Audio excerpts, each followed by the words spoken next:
আয়।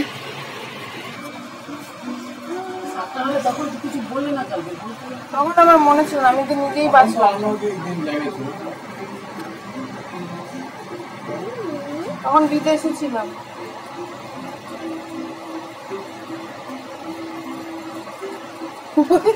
ওর মুখ দেখা যাচ্ছে না বলে এমনি করে দেখছি নিচে।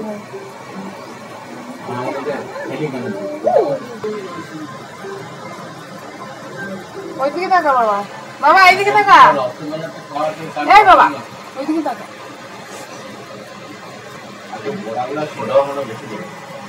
সুদাই দিই নাই খাবার সোডার ফটো মটর ডাল এসছে, মটর ডাল করতে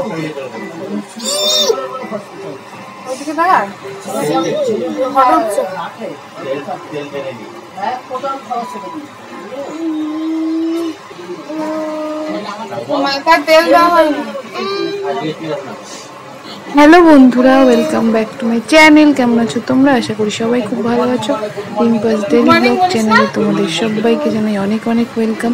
তো রিদ্ধিকে স্কুলে পাঠাবো বলে সকাল সকাল ওকে রেডি করছিলাম, তার আগে ওকে হরলিক্স খাইয়ে দিয়েছিলাম। আর আজকে মা বানিয়েছিল হচ্ছে ঝাল সুজি, মানে সুজির হালুয়া, যেটা বাদাম দিয়ে আমরা খেতে ভালোবাসি, রিদ্ধিও খেতে ভালোবাসে, আমিও খুব খেতে ভালোবাসি। তো ওকে স্কুলে টিফিনে দেবো বলে মাকে বানাতে বলেছিলাম, তো মা সেটাই বানিয়েছিল। দেখো এই যে ঝাল সুজিটা, এটা মানে বানানোর সময় একটু এরকম গলা গলা দেখতে লাগে, কিন্তু পরে ঠান্ডা হলে ঝুরঝোরা হয়ে যায়। আর গোটা গোটা লঙ্কা দিয়ে দিয়েছিল, রিদ্ধি যেহেতু খাবে ওই জন্য আমরা লঙ্কা টিপে খাবো, ঝাল খাবো, রিদ্ধি খেতে পারে না সেই জন্য। তো আমি সেটাই দেখো ওকে রেডি করে তারপর টিফিন বক্সে মানে বাটিতে ওটা ঠান্ডা করতে দিয়েছিলাম সুজিটা। প্লাস্টিকের যেহেতু টিফিন বক্স, তো সেই জন্য গরমটা দিতে পারবো না, সেই জন্য বাটিতে ঠান্ডা করতে দিয়েছিলাম। দিয়ে আমি ওকে রেডি করতে গেছিলাম, তারপরে এসে আমি ওকে টিফিন বক্সে সুজিটা ভরে দিলাম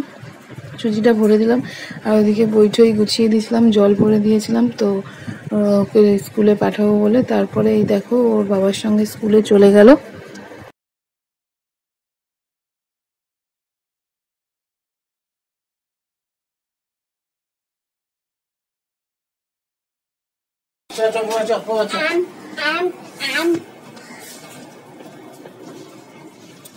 দুধের কেন নিলে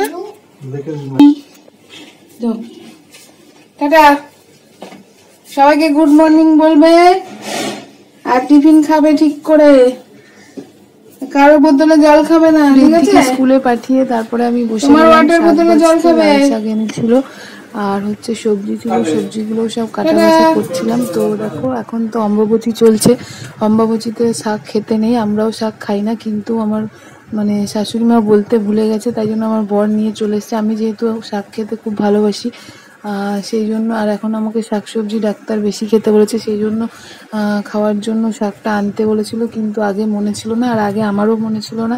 এত সুন্দর শাক দেখে আমি মানে শাকটা এত ভালো ছিল, আমি পুরো বেছে ভালো করে দিয়েছিলাম রান্না করার জন্য, রান্নাও করেছিল আমার শাশুড়ি মা, রান্নাও করেছিল।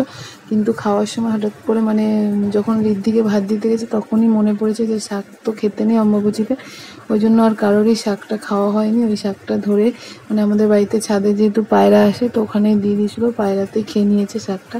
তো যাই হোক দেখো এই যে শাক বাছছিলাম, তারপরে আজকে কচুর লতি, তারপরে গাটি কচুর তরকারি, আলু পটলের তরকারি এইসব হয়েছে, তো সেগুলোই আমি কাটছিলাম, কচুর লতি কাটছিলাম, তারপরে পটল ছুলে দিলাম, তারপরে আলু ছুলে দিলাম, আর উচ্ছে ছিল, উচ্ছে ভাজা হবে আলু দিয়ে, সেই জন্য উচ্ছে ভাজাও কেটে দিয়েছিলাম। তো দেখো আমি কচুর লতি, কচুর শাক, সব রকমের শাকই আমি ভালোবাসি, কচুর লতিও খুব ভালোবাসি, সেই জন্য আমার হাজব্যান্ড আর কি কচুর লতি নিয়ে এসেছিলো। আর এদিকে দেখো পটল ছিল, পটল আলু দিয়ে ঝোল করেছিল মা, আর এদিকে কচুর লতি আর উচ্ছে আলু ভাজা, আর পরে গাটি কচুটা কেটেছিলাম, ওটা তখন কাটিনি। তো যাই হোক ওইগুলোই সব কাটছিলাম, আগে উচ্ছে ভাজাটা কেটে নিলাম। তো তোমরা কারো অম্বুবচীতে শাক খাও না আমাকে অবশ্যই কমেন্ট করে জানিও, এটা সবাই জানো কিনা সেটাও জানিও। তো আমরা তো খাই না, সেই জন্য আমাদের আর শাকটা খাওয়া হলো না। তো এগুলো সব কাটা বাছা করতে করতে তো সকাল মানে তখন 10টা প্রায় বাজতে গেছিলো, তো খিদে পেয়েছিল, তো সকালে ভালো করে চাটা খাওয়া হয়নি, সেই জন্য মাকে বললাম যে একটু দুধ চা করতে, তো মা দুধ চা করেছিল, আর আগের দিনের পাউরুটি ছিল, তো সেই দুটো পাউরুটি দিয়ে আমি দুধ চাটা খেয়ে নিয়েছিলাম। রিদ্ধির বেলায় আমার এত খিদে পাইনি, আমি তো তখন খুবই কাজকর্ম করতাম, এখন তো তাও একটু রেস্ট পাই, তখন মানে আরও বেশি কাজ করতাম। কিন্তু অত খিদেও পেতো না। আর এখন যাই না কেন এই মানে এতদিন ছিল, এতদিনও আমার হয়নি, কিন্তু এই যে 7 মাস হয়ে যাওয়ার পর এখন আমার প্রচণ্ড খিদে পাচ্ছে, মানে খিদে সহ্যই করতে পারছি না, খালি মিনিটে মিনিটে খিদে পাচ্ছে, মনে হচ্ছে সবসময় খাই। তো সকালে আমি হরলিক্স খেয়েছিলাম, হরলিক্স বিস্কুট, চাটা খাওয়া হয়নি, সেই জন্য আমি বলেছিলাম যে চাটা করতে। আর সকালে আমি দুধ চা খাই না, লিকার চাই খাই। আমি না, সবাই ঘরের লিকার চাই খাই, কিন্তু যেহেতু পাউরুটি ছিল, পাউরুটি দিয়ে খাবো, সেই জন্য মাকে বলেছিলাম যে একটু দুধ চা করতে। তার জন্য দুধ চা দিয়ে পাউরুটি 2 পিস খেয়ে নিয়েছিলাম, আর 2 পিস পাউরুটি রাখা ছিল পরে খাওয়ার জন্য, তো তখন খাইনি। তো তখন এগুলো কাটাকাটি করে তারপরে পাউরুটি আর চাটা খেয়ে নিয়েছিলাম। তো এখন প্রেগনেন্সিতে আমার এরকম খিদে পাচ্ছে। তোমরাও কেউ যদি প্রেগনেন্ট থাকো, তোমাদেরও যদি এরকম হয়, তাহলে অবশ্যই আমাকে কমেন্ট করে জানিও, যে তাহলে আমি জানতে পারবো যে সবারই এরকম হয় কি না। তো এখন আমি মানে একদমই কাজ করতেই পারছি না, কাজ করতে খুব কষ্ট হচ্ছে, আর এত গরম, এবারে গরমটাও খুব বেশি পড়েছে। ঋদ্ধি যখন হয়েছিল তখনও, মানে ঋদ্ধি যখন পেটে ছিল তখনও খুব গরম ছিল, কিন্তু এতটা গরম পড়েনি, তাও তখন সহ্য করে নিয়েছি, কিন্তু এখন মনে হচ্ছে সহ্যই হচ্ছে না। আর সারা গায়ে তো ঘামাচি মামাচি ভর্তি হয়েই গেছে, সেগুলোতে গরমে জ্বালা করে। আর তারপরে গরমে মানে একদমই থাকতে পারি না, কাজ করতে পারি না, একটু করে কাজ করি, আবার স্ট্যান্ড ফ্যান চালিয়ে বসে একটু করে হাওয়া খাই, আবার যাই কাজ করতে, এরকমভাবে আমি কাজ করি। আর রোদ্রে তো কাজ করতেই পারি না সকালবেলা। হ্যাঁ, সকালের দিকে বাসন টাসন বাইরে ধুই, আগেও তোমরা আমার যারা ব্লগ দেখেছো তারা জানো, ওগুলো ধুয়ে কষ্ট করে তাড়াতাড়ি ধুয়ে এসে আবার বসে হাওয়া খাই, তারপরে কাজ করি। আর বেশিরভাগ কাচাকুচি থাকলে মানে সকালবেলা ভিজিয়ে রাখি, দুপুরের দিকে রোদ্দুরটা কমে গেলে ঋদ্ধিকে খাইয়ে উঠে, মানে দুপুরে ভাত টাত খাইয়ে উঠে তারপরে দুপুরে কাচাকুচিটা করি। তো এই যে দেখো, আমি পাউরুটি চা খেয়ে নিয়েছিলাম, আর ওগুলো সবজিগুলো কাটতে কাটতেই আমি হাত ধুয়ে এসে খেয়ে নিয়েছিলাম, নাহলে চাটা ঠান্ডা হয়ে গেলে ভালো লাগবে না, সেই জন্য খেয়ে তারপর আবার বাকি সবজিটা কেটে নিয়েছিলাম। তো ততক্ষণে তারপরে ঋদ্ধির স্কুল থেকে আসার টাইম হয়ে গেল, 10:30 বেজে গেছিলো। ওর বাবা ওকে নিয়ে চলে আসলো স্কুল থেকে। হ্যাঁ, স্কুল থেকে নিয়ে আসলো, তো ওকে এত রোদ্দুরে গরমে স্কুলে যায়, সেই জন্য আসলে ওকে একটু গ্লুকন-ডি জল দিই, কিন্তু আজকে গ্লুকন-ডি শেষ হয়ে গেছিলো, তো ওর ওআরএস ছিল, ওআরএসের জলটাও খুব ভালো, ওআরএসটাও আমি মাঝে মাঝে দিই, তো সেই ওআরএসটাই বানিয়ে ওকে দিলাম জলটা, মানে স্কুল থেকে আসলো তারপরে। তো ও ওআরএসটা খেতে চায় না, গ্লুকন-ডিটা তাও খায়, মানে গ্লুকন-ডিটা শুধু শুধু খেতে চায়, মুখে দিলে গলে যায় কেমন, সে ঠান্ডা ঠান্ডা, ওই জন্য শুধু খেতে চায়। আর এমনি জল দিয়ে দিলেও খায়, মানে জোর করে না দিলেও, মানে জোর খেতে চায় না, মাঝে মধ্যে একটু বললে খেয়ে নেয়, কিন্তু ওআরএসটা একদমই খেতে চায় না। তা আগে তো ঝিনুক দিয়ে খাওয়াতে হতো, এখন তাও বুকে বকে মানে বলি তো খেয়ে নেয়। তো সেই ওআরএসটাই ওকে বানিয়ে দিচ্ছিলাম। এই ওআরএসটা খাওয়া খুবই ভালো গরমে বাচ্চাদের, আমি সবসময় ঘরে এনে রাখি। ঋদ্ধির তো সব ওষুধপত্রই ঘরে আনা থাকে।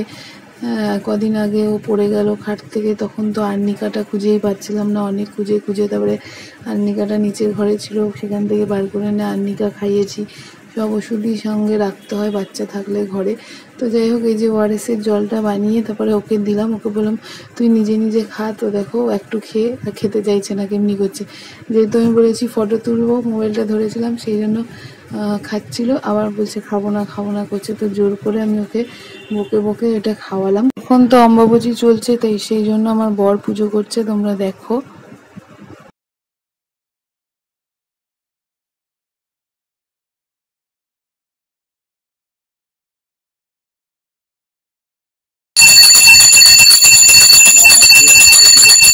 ভুলে গেছিলাম এটা তুলবো।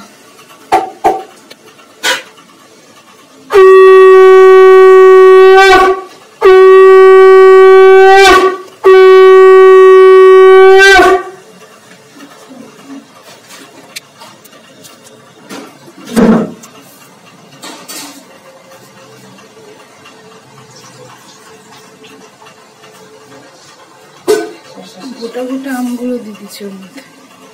মাই তো বলেছি শুক্লা শুদ্ধ নাকি? শুক্লা শুদ্ধ দেয় কেউ সাপুর মধ্যে?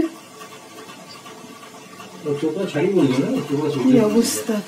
অম্বুবাচীতে তো কেউই ঠাকুর ধরে না, মানে আমার শাশুড়ি মা তো বিধবার মধ্যে ধরেন না, আমিও ধরি না, এমনি আমরা গুরুর নাম বাইরে বসে নিয়ে নিই। তো 2-3 দিন অম্বুবাচীর জন্য আমার বরই পুজো করেছে, কালকে তো ছেড়ে যাবে, কালকে থেকে আবার শাশুড়ি মা পুজো করবে। তো অম্বুবাচীতে আমাদের ঠাকুরকে দুধ আম সাবু এগুলো দিতে হয়, তো সেটাই দিয়েছিল, সেটাই মা মাখছিল, মেখে সবাইকে ভাগ করে দিচ্ছিল। তো ঋদ্ধি তো খেতেই চায় না, ওই জন্য বললাম আমাকে দাও, আমার থেকেই ও একটু মুখে দিয়ে দেবো ওকে। ততক্ষণে দেখো আমাদের আম গাছে একটা হনুমান এসে বসে আছে, মা বললো তাতেই দরজা বন্ধ করে দিলাম।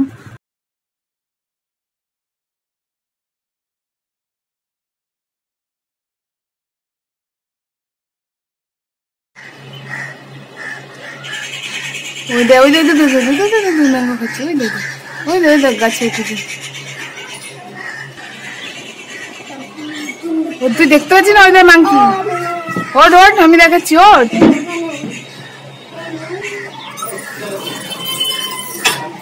তো উপরে ছিল, আর যেহেতু গাছের ডালগুলোতে দেখা যাচ্ছিল না ভালো করে, তাও তোমরা দেখে বুঝতে পেরেছো কিনা জানি না, না বুঝতে পারলে তোমরা পজ করে দেখে নিয়ে হনুমানটা কেমনি লাফিয়ে উপরে উঠে গেছিলো, ওখানেই বসেছিল।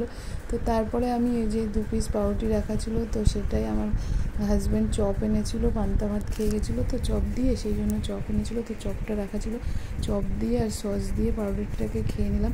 ভেবেছিলাম পাউরুটির মধ্যে চপটা সুন্দর করে দিয়ে তার মধ্যে উপরে সস দিয়ে ভালো করে খাবো, কিন্তু অনেকটা লেট হয়ে গেছিলো, তারপরে কাজ টাজ করে তো ঋদ্ধির খাওয়ার টাইম হয়ে যাবে, সেই জন্য আর ওইসব করতে যাইনি, তাড়াতাড়ি করে চপ দিয়ে সস দিয়ে খেয়ে নিয়েছিলাম। তো তোমরাও যদি কেউ চপ দিয়ে সস দিয়ে কোনো দিন মানে পাউরুটি খেয়ে থাকো তো আমাকে অবশ্যই কমেন্ট করে জানিও, আমি তো প্রথম খেলাম। তো আজকের ভিডিওটা ভালো লাগলে অবশ্যই লাইক কমেন্ট শেয়ার করে দিও, আর চ্যানেলটা সাবস্ক্রাইব করে আমার পাশে থেকো। সবাই খুব ভালো থেকো, সুস্থ থেকো, দেখা হবে নেক্সট ব্লগে। Tata, bye bye.